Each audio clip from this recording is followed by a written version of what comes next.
are halfway through March, and I just wanted to give a quick update on what I've read so far. And so it took me a little bit to get into it, but once I got into it, it got really good.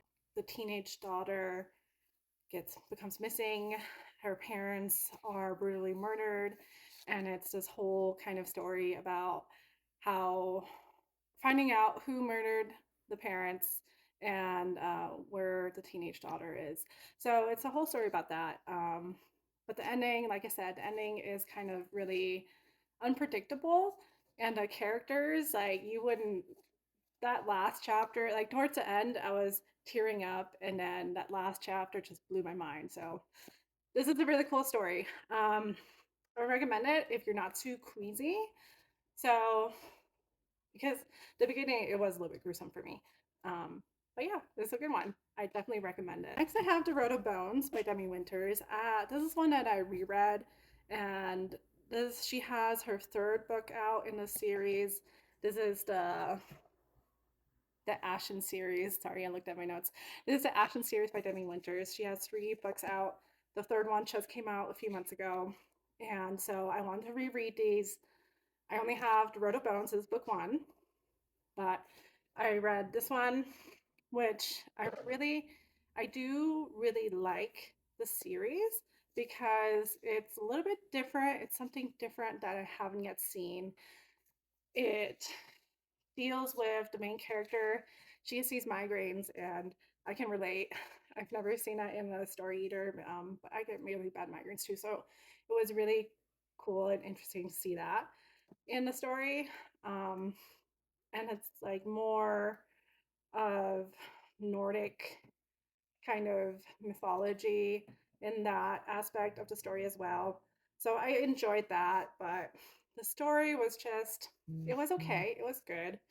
I gave it, what did I give it? I gave it 4 stars originally just because of that slight uniqueness. So I did enjoy that part of it, and that got me curious into wanting to read the rest of the series, which I don't have physical copies, but the next one is Kingdom of Claw. And this one kind of follows another character, her sister. You kind of get her sister's point of view in it, and I don't know. I didn't really enjoy it too much when I read it the first time. I mean, it was fine. It was just more along like going along with the story, and but I didn't think it was anything so significant or anything all that brilliant. Um, but still, I am still interested in where the story is going. So I picked up the third book.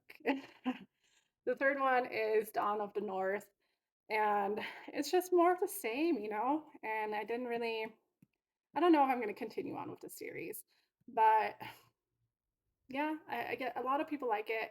I've, I saw once that people were comparing this to Throne of Glass, and ooh, no, that's definitely not a comparison for me. That's not even close of a comparison to me for Throne of Glass. But yeah, if you like romantasy, and I mean it is interesting, and I'm still a little bit curious as to see where the story goes, but it's not high on my list, and I wouldn't put it high on your list. But there's that. I read all those. The last book, Story Might Save Your Life, and this one was a really fun one. So I was listening to it while reading it, and it's this podcast of these two best friends. It's called I can't even remember the podcast name.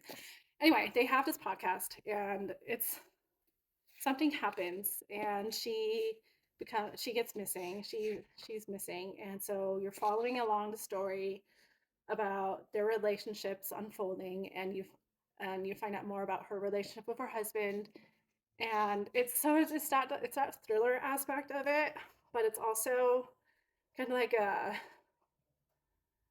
a rom-com kind of way, in that friendship, that 90s rom-com friendship that you have between these two characters, that are doing this podcast. So I did really like it. It has that humor, but it also has that mystery and thriller aspect to it. I definitely recommend this book too. Um, It's a fun time as well. Let me know if you've read any of them, what your thoughts are, and I'll keep you updated on what I'm going to read next.